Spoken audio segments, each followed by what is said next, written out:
Welcome back to 60 Miles from Anywhere.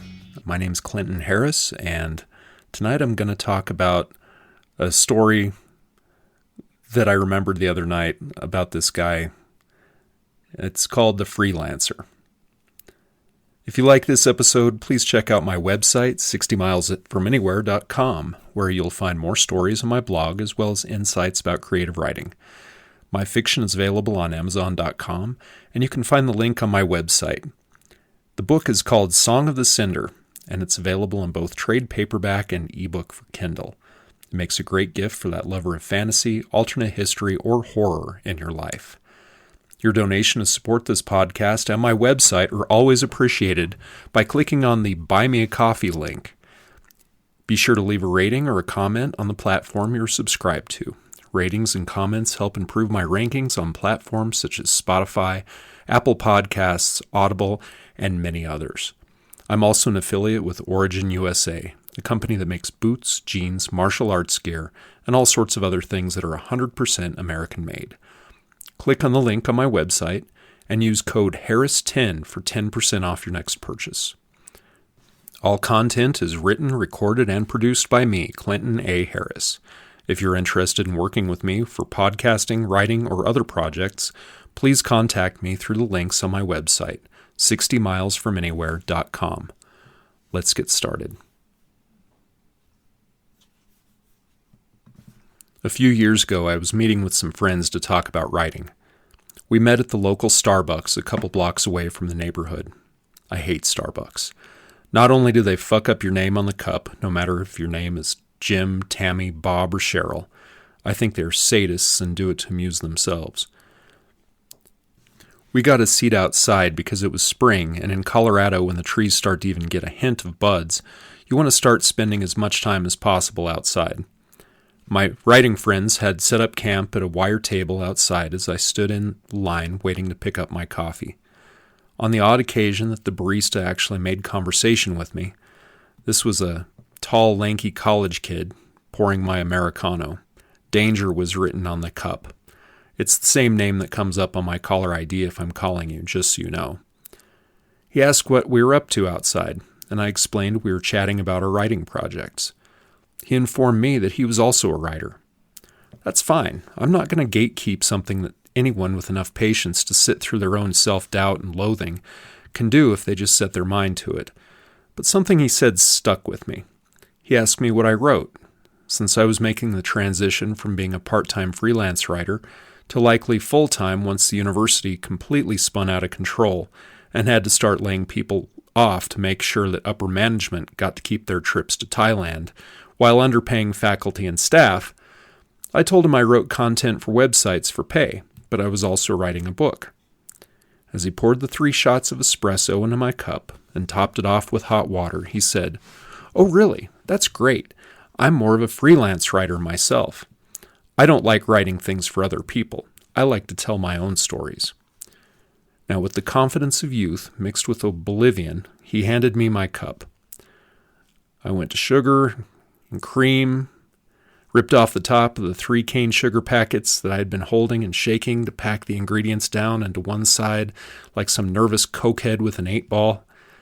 I put a splash of warm half and half in and went outside to join my friends. One of them was the daughter of my neighbors, whom I had known for many years. She was in her early 20s and thinking about writing a book. She had heard that I was a writer and had written a fantasy novel.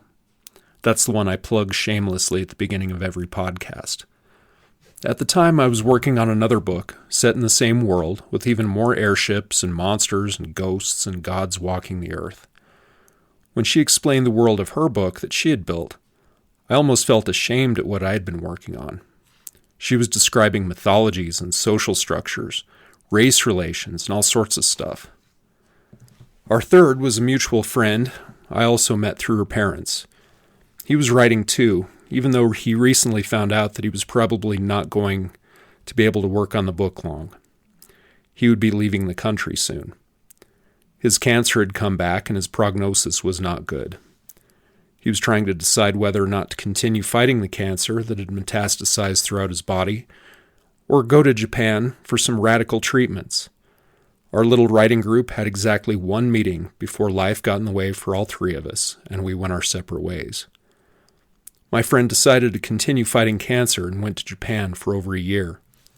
I followed his Facebook page whenever I could, and he would describe the treatments they were giving cancer patients over there. Whenever somebody tells me the United States has the best health care in the world, with one of the worst systems of delivery, they clearly haven't heard anything the Japanese are doing. Robots, lasers, homeopathic treatments, lifestyle changes, therapy. His prognosis of just a few months of life has turned into over 4 years since going to Japan. My other friend got married, moved away with her husband. They are young and adorable and doing well. I don't know if she's still working on the book. Now, the moment that really stuck with me, with such clarity that I could really question my mental health about this, I can remember the face of that barista as clearly as if I had just seen him pour my coffee yesterday.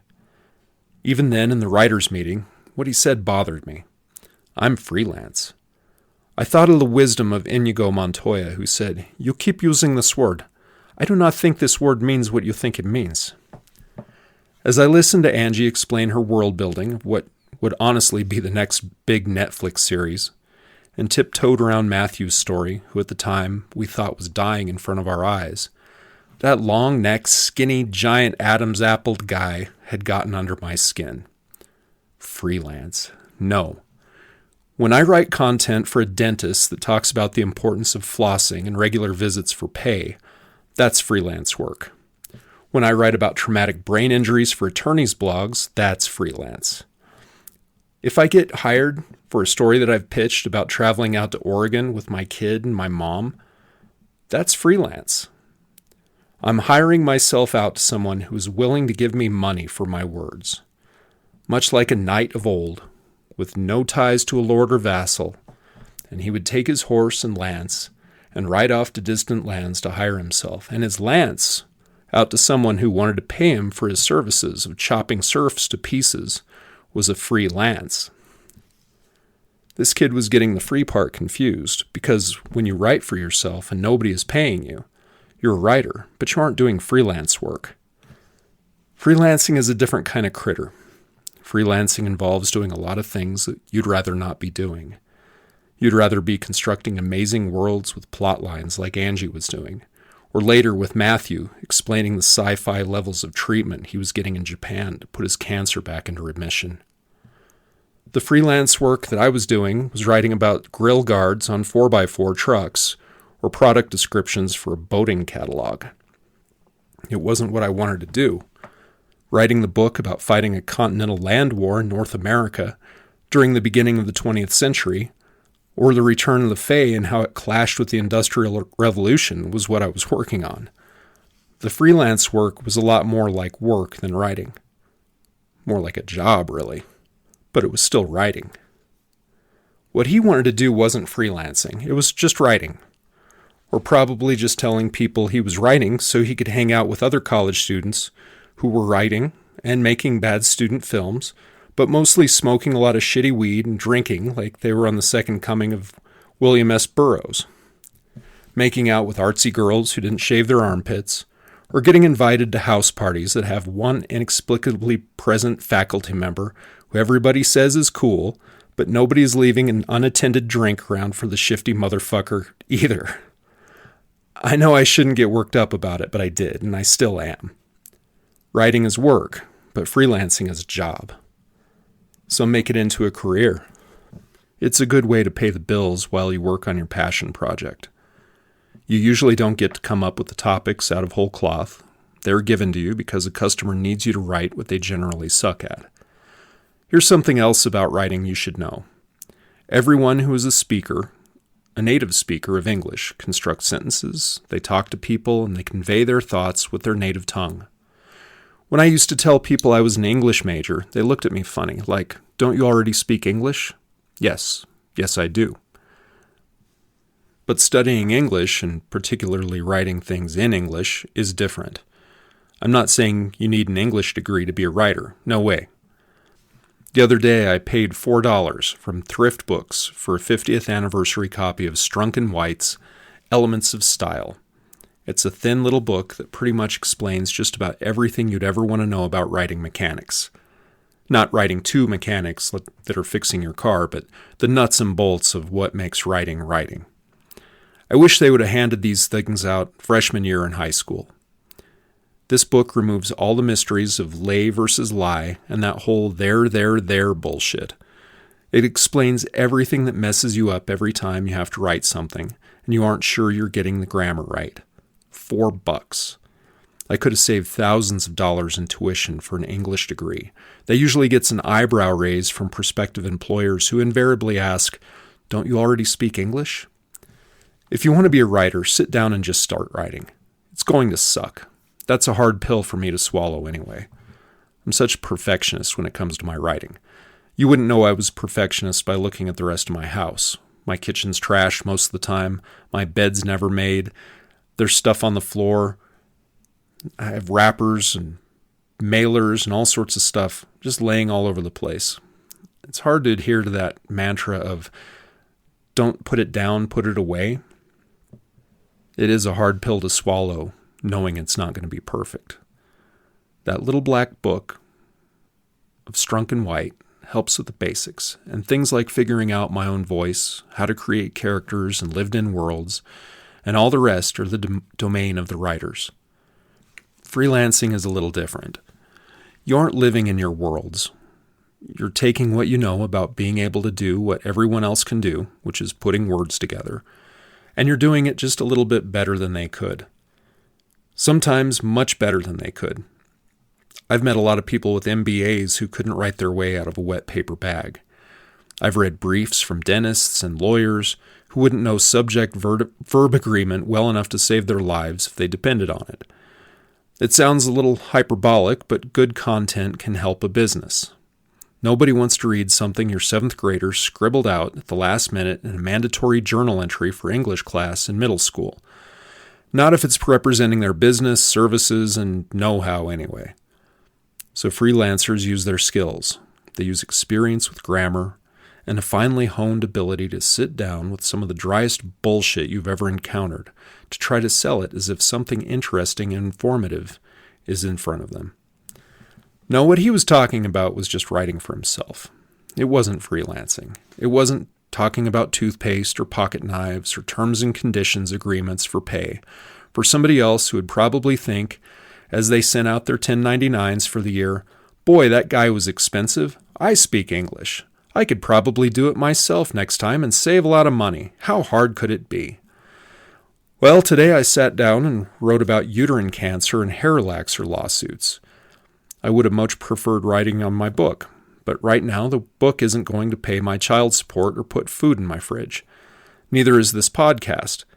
I'm hoping both of those things will eventually change and I won't have to write as much copy for websites and I can focus on my dream writing jobs, travel writing, working on the novels, just telling the stories I want to tell. But no, for now I'm selling my wares just about to any bidder that'll take them. My talent of knowing where to put the commas and dazzling the rubes with the em dashes and the semicolons. I'm selling my ability to research something I would probably never research on my own and transposing the ideas into information for other people. Some freelancing is a lot more creative.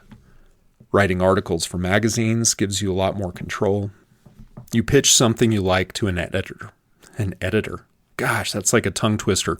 You wouldn't believe how many times I've stopped and re-recorded that sentence. You pitch something you like to an editor. They might like what you've got, or they owe a mutual friend a favor and decide to give you a shot. They might want more of your stuff. They pay pretty well, but not as frequently as writing copy. Those kinds of assignments are the kind you can really sink your teeth into. But that wasn't what our friend the barista was talking about. He reminded me of my college creative writing course days, when the path to success stemmed from being brilliant in class. Everybody loved your work, and then your prof contacts a friend with his, a Random House or some other publisher, or The Atlantic, and they're beating down your door just because you won an award for Best in Fiction with your campus literary magazine. I did that. I won the award in 1997, Best in Fiction. That's as far as it went. Nobody was begging for me. What else I had? It doesn't work like that. The literary magazine field is saturated, normally reserved for either really amazing talent or people in cohorts who are helping each other rise to the top. Either way, it's not exactly freelancing either. Freelancing is the job, rather than the creative process of writing as art. At the end of the day, when the writing that feels more like a job takes all of your energy, and you sit and watch hockey to relax, and you eat your bowl of soup, and try to put calories back into your brain and switch gears away from something else, there's sometimes not a lot left for the writing you'd love to do. The book you write calls out to you. It becomes self-care. Not only is it your passion, but it also becomes your companion sometimes. Writers spend a lot of time alone. It takes focus and concentration, and sometimes your book looks like you have a neglected girlfriend, wondering when you're going to spend time with her for once instead of being at work all the time, or you're too tired to do anything with her when you get home. Freelancing is a skill that you pick up doing something else you love doing, and you can pick up some money doing it. Sort of like a professional rock climber who teaches kids how to climb the rock wall at the rec center for gas money. So no, Mr. Barista, freelancing isn't what you described. It is rewarding because even the worst copy I have to write beats 19 years of sitting behind a desk at the university. But it's not what you think it is. It takes a lot of energy, it can be monotonous, exhausting, and often gets looked at like something just anybody can do. The tricky part is to keep writing what you want to write, and making time for it, not losing your voice for the stories that call out to you in the middle of the night. It's easy to lose sight of the work. But when there's temptation of the job offering you some money, if you just keep picking up clients and assignments, like anything, it's a balancing act. You can lose your soul. I wonder if that guy is still serving coffees, or if he has to put his big toe into the real world of freelancing yet. It's cold water. I would be shocked and astounded if he sold even a short story yet. If he has, then good on him. Otherwise, he's in for an awakening. If he can keep loving working with the written word after that, he might just have a shot at doing something he loves to do. It's hard, but it is worth it when you can do it. So here's a status update. Lately, I've been busy with freelancing. The end of the year slump seems to be breaking and work is beginning to come in again at a slow trickle.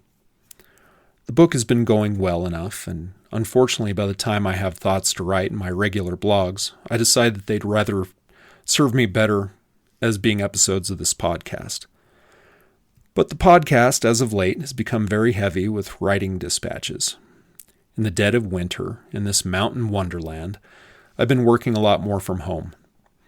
The descriptions of the area around me are pretty much limited to, it's fucking cold and all the roads to camping and hiking are slammed with several feet of snow until May.